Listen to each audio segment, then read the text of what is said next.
Hello bachcho, so let's understand this question. The question is asking RBI play a crucial role in controlling the formal sector loan. Explain, or who supervises the functioning of bank, in what way he is the supervision done, or which government body supervises the functioning of formal sources of loans in India. Explain its functioning or describe the significance of Reserve Bank of India. मतलब कि यहाँ पे ये पूछ रहा है कि banks के जो फंक्शनिंग है उसका सुपरविजन कौन करता है और कैसे करते हैं। तो चलिए सबसे पहले की कंसेप्ट को समझते हैं। तो उसका की कंसेप्ट होगा आरबीआई।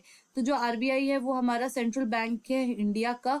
और इस अगर अब हम सुपरविजन की बात करें, जैसे कि यहाँ पे एक टर्म लिखा है फॉर्मल सेक्टर लोन। तो फॉर्मल सेक्टर लोन हम उन सेक्टर ऑफ लोन्स को बोलते हैं जैसे कि हमने बैंक से लोन लिया, कॉर्पोरेटिव से लोन लिया, रीजनल रूरल बैंक से लोन लिया।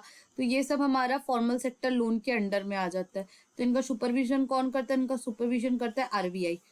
अब अगर हम बात करें कि कैसे मॉनिटर होता है, तो ये आरबीआई जो है ये मॉनिटर करता है कि जो बैंक्स है उनके पास वो अपना कैश बैलेंस को मेंटेन करके चल रहे हैं।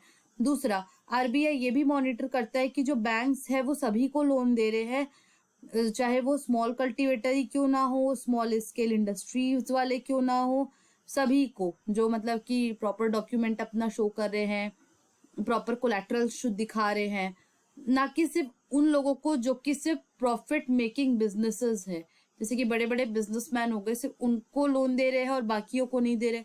तो ऐसा नहीं होने देता है आरबीआई, क्योंकि आरबीआई जो है वो हर चीज को मॉनिटर करता है। और दूसरा, अगर हम बात करें रेट ऑफ इंटरेस्ट की, तो अगर हम इनफॉर्मल सेक्टर ऑफ लोन्स की बात करें तो उनका जो इनफॉर्मल सेक्टर ऑफ लोन होता है वो बहुत ज्यादा रेट ऑफ इंटरेस्ट होता है, क्योंकि उन्हें कोई सुपरवाइज नहीं करता है, नो वन सुपरवाइजेस देम। तो वो अपने मनमानी का रेट ऑफ इंटरेस्ट लगाते हैं और बोलते हैं कि तुम 12%, 15%, 20%, तो ऐसे ऐसे रेट ऑफ इंटरेस्ट रखते हैं। लेकिन अगर हम बात करें आरबीआई की, तो आरबीआई जो है वो एक रेट ऑफ इंटरेस्ट को तय करके रखा है कि आपको इतने ही रेट ऑफ इंटरेस्ट लगाना है इस लोन के ऊपर। सो इसीलिए इनका जो रेट ऑफ इंटरेस्ट रहता है as compare to the informal sector of loan वो कम होता है। So I hope this question has been clear to you. Thank you and best of luck.